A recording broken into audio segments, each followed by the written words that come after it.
Let's continue learning Excel and how Excel can be used for data analysis. Now we have seen sampling, histogram, correlation, descriptive stats, and now also let's look at regression. Now, what is regression? So when you talk about statistical modeling, regression analysis is used to estimate the relationship between two or more variables. And basically, we would want to look at two or more variables and basically a relationship of those variables with the response or the target, right? So for example, if we look at our data here, we have temperature, we have price of ice cream, and then we have units sold, and we can go ahead and make predictions. So for example, when you look at regression here, you see something like this, which is regression statistics. You have ANOVA, you have different plots which we have here, which is x variable 2, and then you have normal probability plot. Now we have already seen how you can have your add-in, that is data analysis, which helps you in doing different kind of data analysis here, right? Now how do we do this? So we have our variables here, which is temperature, price of ice cream, units sold. And when we talk about regression, we need to understand which one of these are independent variables, which one of these are dependent variables, right?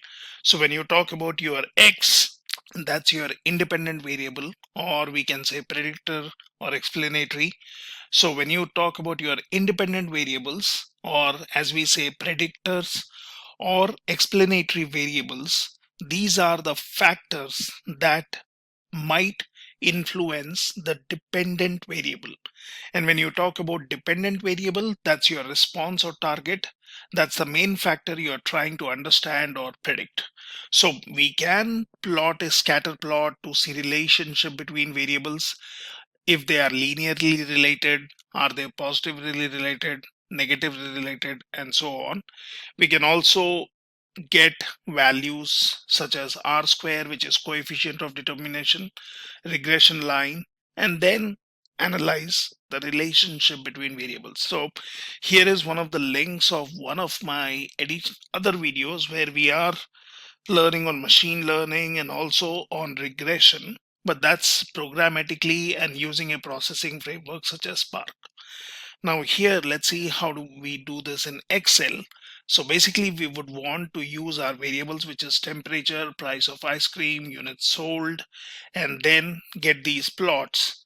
So what we can do is, for example, I can get rid of this, and might be I can just say no borders. And when it comes to these plots, we can have them generated again. That's not a big deal, using your data analysis add-in tool.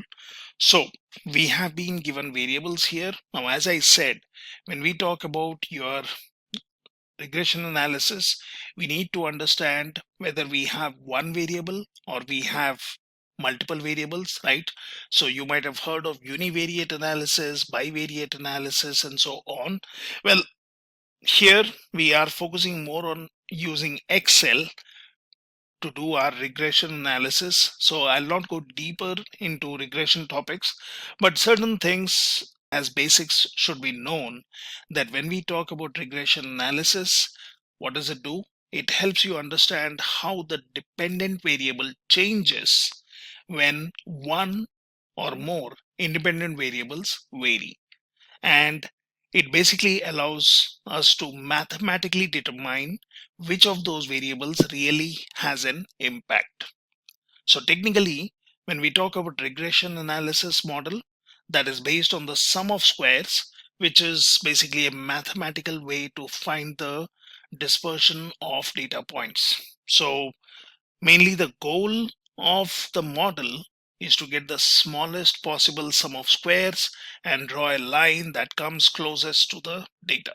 So that's what we mean by our regression line, or basically looking at the points and seeing if the points fall on a regression line, if there are residuals, that is points which do not fall on the regression line.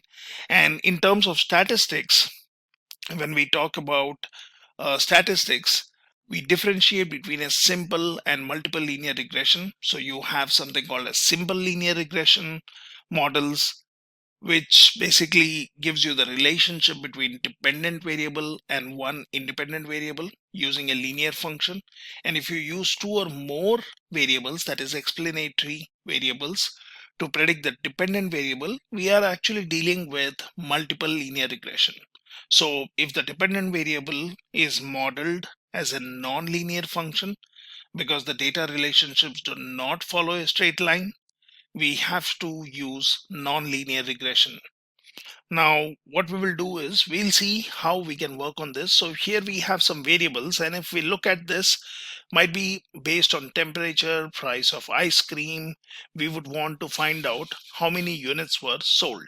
Now, what we can do is we can basically start looking in by creating a simple scatter plot, which is quite easy in Excel. So if you have been given variables, what you can do is you can click on insert. You can then choose the kind of plots which you want, and here you have insert scatter plot. So we can choose this, and you can choose the first option, so that gives you a blank layout. And what you can do is now you need to select data. So for example, let's click on select data, and then you can say add. So what we would want is we can give a name. So we want X values and we want our Y values, right? So when you talk about Y, that's your dependent variable or your response or target. So that is in our case units sold, and X values are one set of features or variables or multiple variables. So here I can click on this series X values, and then I can select this. Now in Y values, what I can do is I can select these, and then I can just say OK. So that shows me that it would be giving me a regression scatter plot. Now let's say OK, and we have some points plotted here. Now if you would want to see the impact of one individual variable such as temperature or price of ice cream, you could as well do that. Now what you can also do is you can add more meaning to this by giving in a title, or you can also go into quick layout and you have various options here.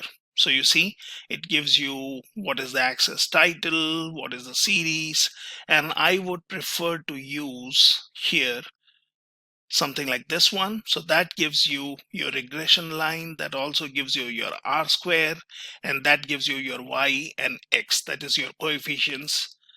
So let's select this one, and then we have some values which we can use to compare. This also shows me the regression line, and you can keep this for reference. If you would want, you can change the chart title to something else, say scatter plot of dependent where's independent variables, and you can give any name which has more meaning.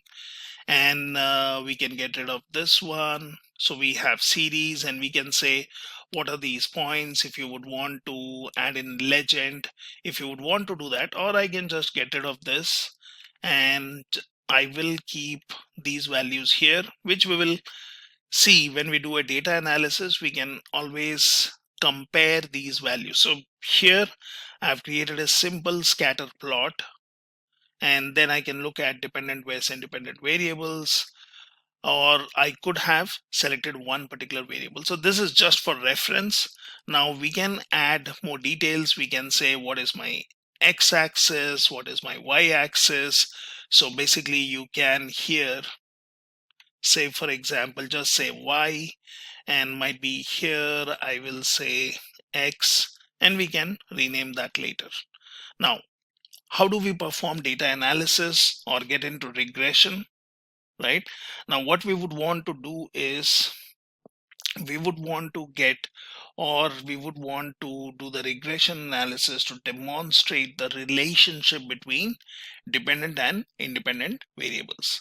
So normally when you talk about your linear regression equation, you might have known about it. So it is basically y, when you say y equals, you can say bx plus a plus c, And this would be normally the mathematical equation for a linear regression, where x is your independent variable, y is your dependent variable, your a is the y-intercept, which is expected mean value of y when all x variables are equal to 0. So basically on a regression graph, that's the point where line crosses the y-axis, and that's your intercept.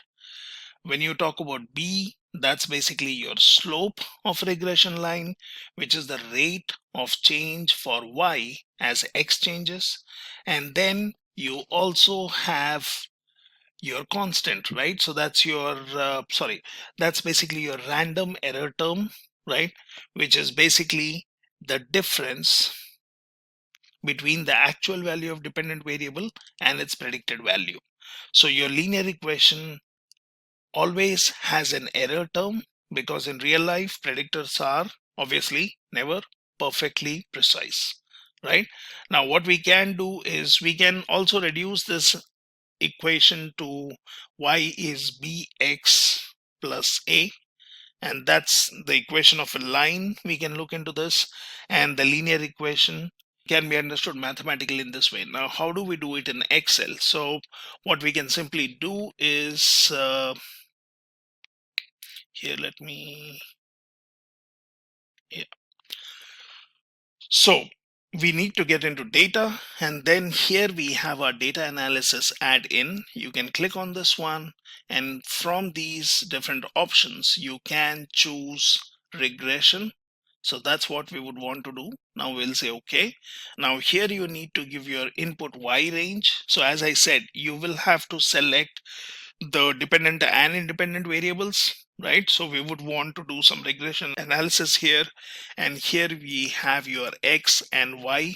So y being your target, that's basically your units sold, so we can select this along with the labels. When it comes to x, either you can select one variable or multiple variables. So I will select temperature, price of ice cream, and then since we have chosen the headings, we will go for labels, right? Now we can always look at the confidence level. We can change that. So you can say whether you want it in a new worksheet, or you can just say output range, and I will probably just click here and select one of the cell here. Now we can also choose the other options which we would want to see as a part of this regression analysis. So basically we have selected input y range, which is your dependent variable. You have selected x range, which is your independent variable. And if we are building a multi-regression model, then we have chosen temperature and price of ice cream both. Now we can choose the labels which we have done. We can choose your output range, which is basically on this sheet, and then we can select the residuals. So that basically gives you your residuals. Now we can also get your line fit plots, which you were seeing earlier. You can also go for your normal probability plots, and then basically just say okay. And let's say okay. And that basically gives you your regression analysis output. So we basically have your summary output. We also have ANOVA. We have our residual output that's from the previous one. And basically we can get rid of this. That's not required. I can get rid of this one. Yep. So now we have our regression statistics. We also have our plots. So we can basically look into these. So we have our normal.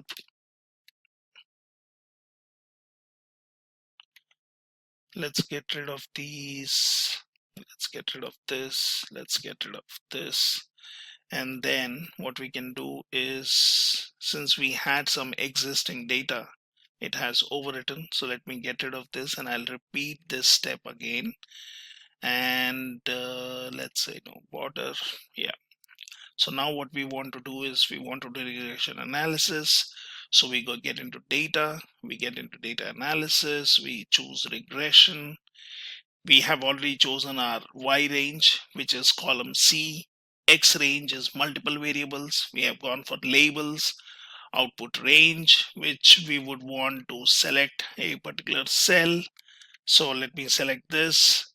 I'm going for residuals, line fit plots, and normal probability plots, and say OK. So now we have our plots. We can just separate them to have a better understanding.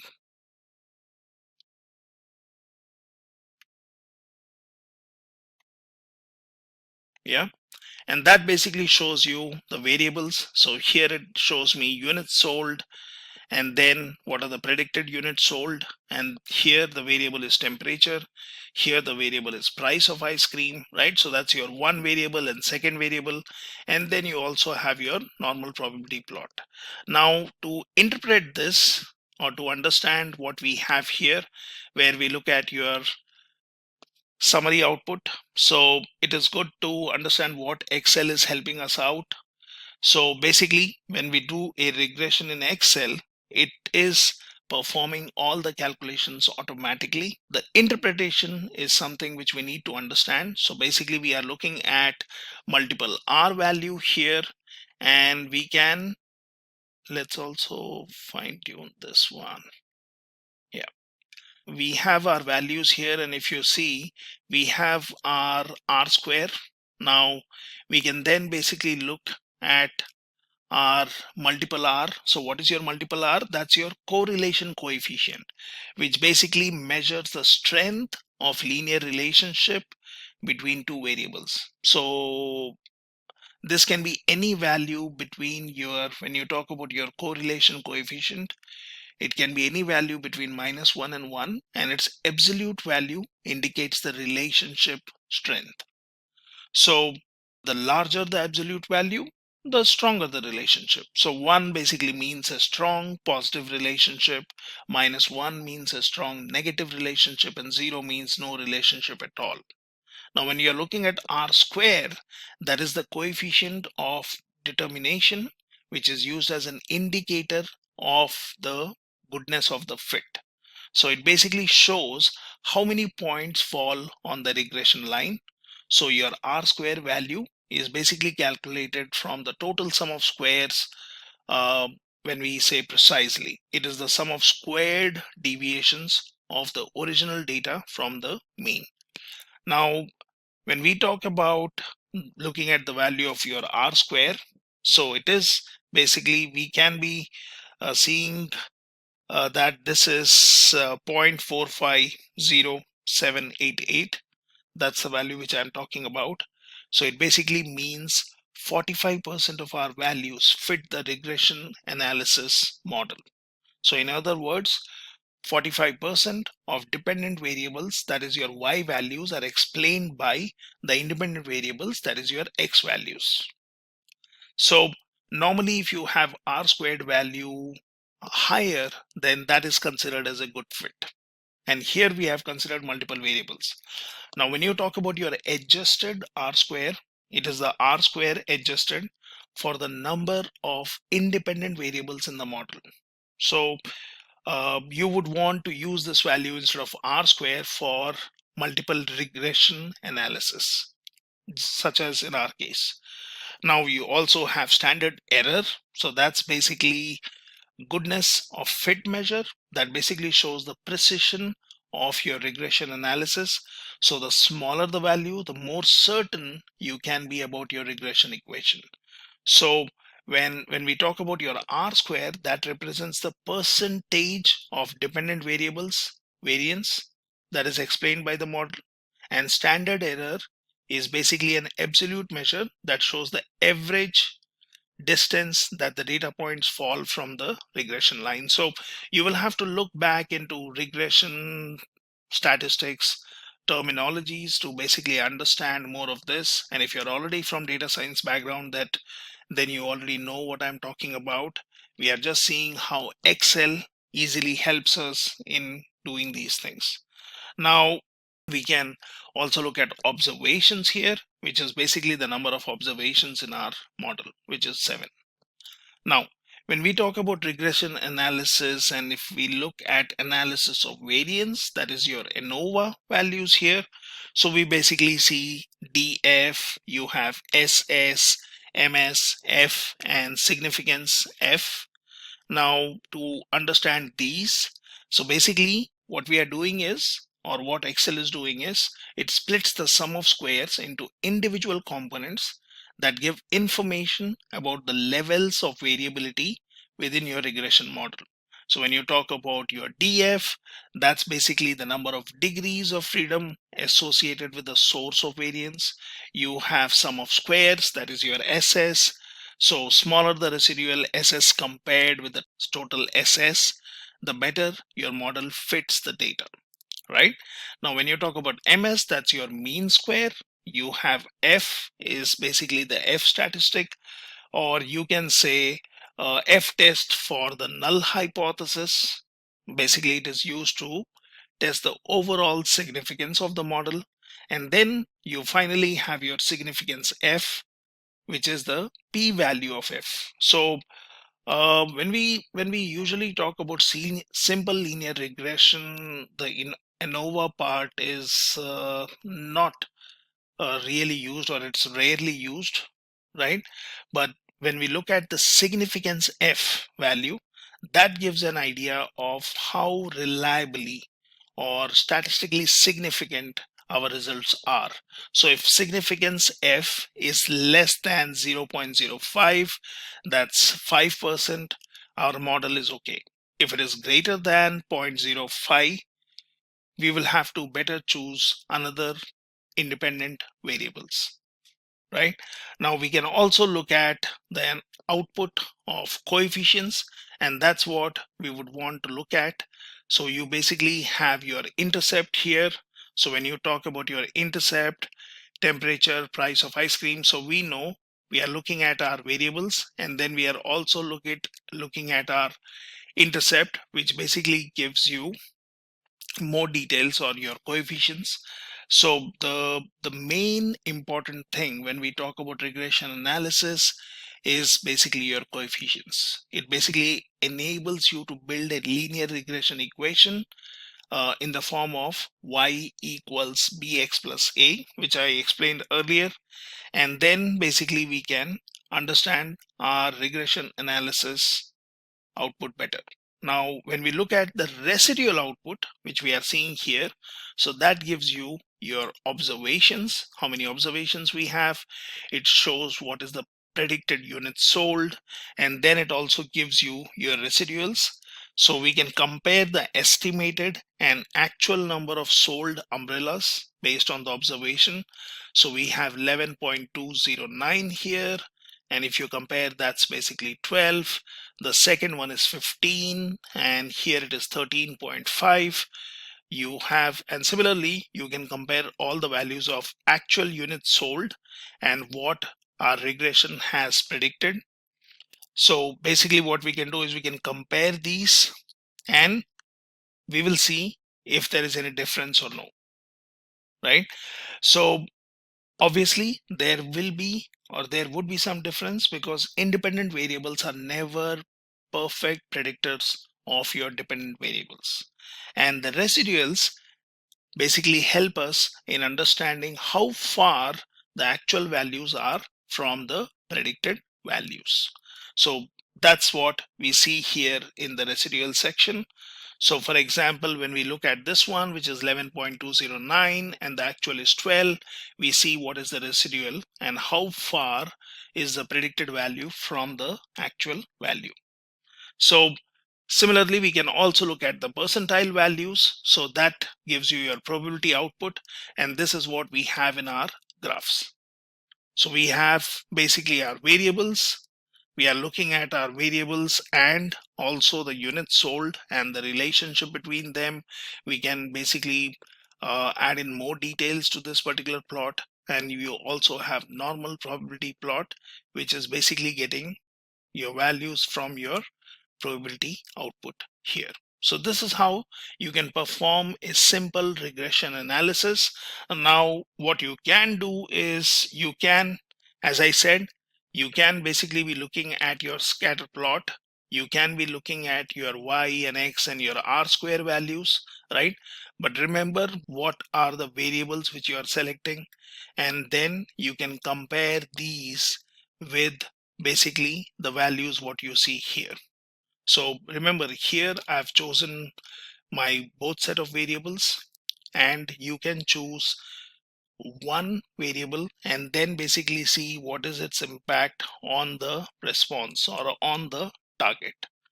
So it's pretty simple here. You can add more details to your scatter plot or the plots what we have created, or some people prefer to do it using formulas. So basically we have some statistical functions that can help you do linear regression analysis, such as you have linearity, you have slope, you have intercept, you have correlation, and so on. So basically you can use these particular functions, and what you will have to do is you will have to basically go in for a function if that's what you would want to do, and then you can search for functions and say, for example, I'll just say linearity and say go, and here I have my function. So if I would want to really use this one, I can do that.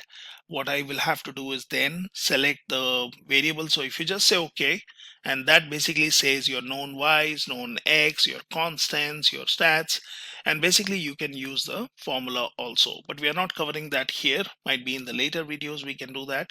So just try out and perform some regression analysis and try to look at your different variables and try to interpret that. So that basically gives you an easier way of performing regression analysis using your data analysis add-in in Excel.